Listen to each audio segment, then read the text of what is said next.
Welcome to GN Raju tech solution channel. నేను మీ గోవింద్ నాగరాజు. ఈ వీడియోలో యూడైస్ ప్లస్ స్టూడెంట్ మాడ్యూల్కి సంబంధించి 2025-26 విద్యా సంవత్సరానికి సంబంధించి స్టూడెంట్స్ డేటాను ఏ విధంగా అప్డేట్ చేయాలనేటువంటిది వివరంగా చూద్దాం.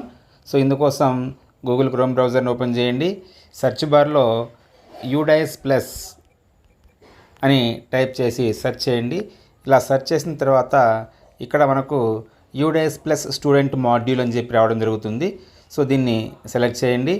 ఇలా సెలెక్ట్ చేసిన తర్వాత ఇక్కడ మనము స్టేట్ని సెలెక్ట్ చేయవలసి ఉంటుంది. సో స్టేట్ని సెలెక్ట్ చేసి గో మీద క్లిక్ చేయండి. ఇలా క్లిక్ చేసిన తర్వాత మన పాఠశాల యొక్క యూజర్ ఐడి మరియు పాస్వర్డ్ని అడగడం జరుగుతుంది. సో మన పాఠశాల యొక్క యూజర్ ఐడి మరియు పాస్వర్డ్ని ఎంటర్ చేయండి. యూజర్ ఐడి మరియు పాస్వర్డ్ ఎంటర్ చేసిన తర్వాత క్యాప్చా కోడ్ని ఎంటర్ చేసి లాగిన్ పైన క్లిక్ చేయండి. సో ఇలా లాగిన్ పైన క్లిక్ చేసిన వెంటనే మన పాఠశాల యొక్క లాగిన్ ఓపెన్ కావడం జరుగుతుంది. సో ఇక్కడ ఉన్నటువంటి 2025-26 కరెంట్ అకాడమిక్ ఇయర్ని సెలెక్ట్ చేయండి. ఇలా సెలెక్ట్ చేసిన తర్వాత మనకు నెక్స్ట్ పేజ్ ఈ విధంగా ఓపెన్ కావడం జరుగుతుంది. సో ఇక్కడ ఒక పాపప్ మెసేజ్ రావడం జరుగుతుంది.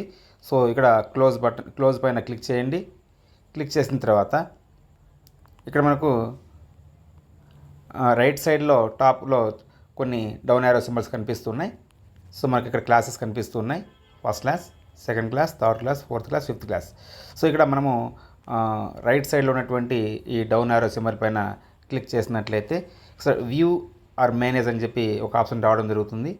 సో ఈ వ్యూ ఆర్ మేనేజ్ పైన క్లిక్ చేయండి. సో ఇలా క్లిక్ చేసిన తర్వాత మనకు ఆ క్లాస్ విద్యార్థులందరూ కూడా మనకి ఇక్కడ రావడం జరుగుతుంది. సో ఇక్కడ మనము ఒక్కొక్క విద్యార్థికి మనకు 3 రకాల ఫామ్స్ అనేటువంటివి ఉంటాయి. అందులో GP, EP, FP. GP means general profile, EP means enrolment profile, FE means facility profile. So ఈ 3 ఫామ్స్ని మనం అప్డేట్ చేయవలసి ఉంటుంది ప్రతి విద్యార్థికి కూడా. సో ఇది ప్రతి సంవత్సరం కూడా చేయవలసి ఉంటుంది. లాస్ట్ ఇయర్ చేసినప్పటికీ ఇప్పుడు 2025-26 విద్యా సంవత్సరానికి అన్ని పాఠశాలల వారు కూడా అందరి విద్యార్థులకు ఈ జీపీ, ఈపీ, ఎఫ్ఈని అప్డేట్ చేయవలసి ఉంటుంది. సో ఒకసారి ఇక్కడ మీరు గమనించవచ్చు. ఇక్కడ ఒక విద్యార్థి ఆల్రెడీ కంప్లీటెడ్ అని చెప్పి స్టేటస్ చూపిస్తూ ఉంది. ఇక్కడ ఇంకొక విద్యార్థికి నాట్ స్టార్టెడ్ అని చెప్పి ఉంది.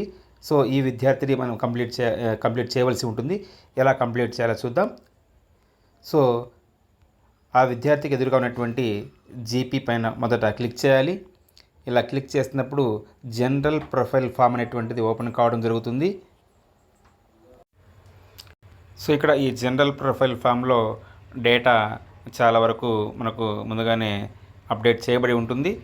సో సేవ్ ఆప్షన్ పైన క్లిక్ చేయాలి. ఇలా సేవ్ ఆప్షన్ పైన క్లిక్ చేసినప్పుడు జనరల్ డేటా అప్డేటెడ్ సక్సెస్ఫుల్ అని చెప్పి రావడం జరుగుతుంది. సో నెక్స్ట్ క్లోజ్ పైన క్లిక్ చేసి ఇక్కడ రైట్ సైడ్లో నెక్స్ట్ అనేటువంటి ఆప్షన్ ఉంది. ఈ నెక్స్ట్ పైన క్లిక్ చేయాలి. క్లిక్ చేసినప్పుడు మనకు ఇంకొక ఫామ్ ఎన్రోల్మెంట్ ప్రొఫైల్ అనేటువంటిది ఓపెన్ కావడం జరుగుతుంది. సో ఇక్కడ కూడా మనకు డేటా అనేటువంటిది ఆటోమేటిక్గా రావడం జరుగుతుంది. సో ఒకసారి ఏదైనా సరే కంపల్సరీ మనం ఫిల్ చేయవలసినటువంటి కాలం ఏదైనా ఉన్నట్లయితే ఒకసారి సేవ్ పైన క్లిక్ చేసినట్లయితే మనకి ఇక్కడ సేవ్ కావడం జరగదు. సో ఇక్కడ మనకు చూపిస్తుంది రెడ్ మార్క్లో రిక్వైర్డ్ అని చెప్పనేసి. సో ఇక్కడ అడ్మిషన్ డేట్ అనేటువంటిది ఇక్కడ నీడీగా చూపిస్తూ ఉంది. సో ఇక్కడ అడ్మిషన్ డేట్ని మనము ఎంటర్ చేయవలసి ఉంటుంది. సో అడ్మిషన్ డేట్ని ఎంటర్ చేసిన తర్వాత మళ్ళీ సేవ్ పైన క్లిక్ చేసినప్పుడు ఎన్రోల్మెంట్ డేటా సేవ్డ్ సక్సెస్ఫుల్ అని చెప్పి రావడం జరుగుతుంది. మళ్ళీ నెక్స్ట్ పైన క్లిక్ చేయాలి. క్లిక్ చేసినప్పుడు మనకు ఇంకొక ఫామ్ అనేటువంటిది ఫెసిలిటీస్ ప్రొఫైల్ రావడం జరుగుతుంది. సో ఇక్కడ కూడా మనము ఆటోమేటిక్గా డేటా అనేటువంటిది అంతా కూడా రావడం జరుగుతుంది కాబట్టి సేవ్ పైన క్లిక్ చేయాలి. క్లిక్ చేసినప్పుడు facility data has been saved successful అని రావడం జరుగుతుంది. ఒకవేళ ఎక్కడైనా డేటా నీడీ అయితే అక్కడ మనకు రిక్వైర్డ్ డేటా అని చెప్పి రెడ్ కలర్లో రావడం జరుగుతుంది. అక్కడ మనం ఆ కాలంలో ఆ డేటాను ఎంటర్ చేసి మనము సేవ్ పైన క్లిక్ చేయవలసి ఉంటుంది. సో నెక్స్ట్ పైన క్లిక్ చేయాలి. ఇలా క్లిక్ చేసినప్పుడు మనకు ప్రొఫైల్ ప్రివ్యూ అనేటువంటిది రావడం జరుగుతుంది. మొత్తం ఈ 3 ఫామ్స్కి సంబంధించినటువంటి ప్రివ్యూ ఫామ్ రావడం జరుగుతుంది. సో ఇక్కడ మనము కంప్లీట్ డేటా అనేటువంటి ఆప్షన్ ఉంది. ఈ కంప్లీట్ డేటా పైన క్లిక్ చేసినట్లయితే are you sure you want to complete the data అని చెప్పి అడుగుతుంది. ఓకే పైన క్లిక్ చేయాలి. ఇలా క్లిక్ చేసినప్పుడు ఆ విద్యార్థికి సంబంధించినటువంటి డేటా అప్డేట్ అనేటువంటిది కంప్లీట్ అయిపోతుంది.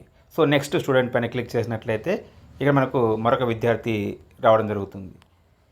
ఇక్కడ మనం గమనించవచ్చు. ఒకసారి డాష్ బోర్డ్లోకి వెళ్ళినట్లయితే మనము చేసినటువంటిది ఇక్కడ మీరు అబ్జర్వ్ చేయవచ్చు.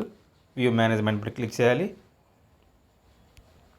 ఇక్కడ మీరు చూడండి, ముందు కంప్లీటెడ్ ఒకటే ఉంది, ఇప్పుడు మరి ఇంకొకటి యాడ్ కావడం జరుగుతుంది. సో అలాగే ఇంకొక విద్యార్థిని మనము చేయదలుచుకున్నట్లయితే జీపీ క్లిక్ చేసి యాజ్ యూజువల్గా ఇంతకుముందు మనం ఈ విద్యార్థికి చేసినట్లు ఇక్కడ కూడా చేయవలసి ఉంటుంది. సో ఈ విధంగా 2025-26 విద్యా సంవత్సరం సంబంధించి అన్ని పాఠశాలల వారు ఈ జీపీ, ఈపీఎఫ్ఈ ఫామ్స్ని అప్డేట్ చేయవలసి ఉంటుంది.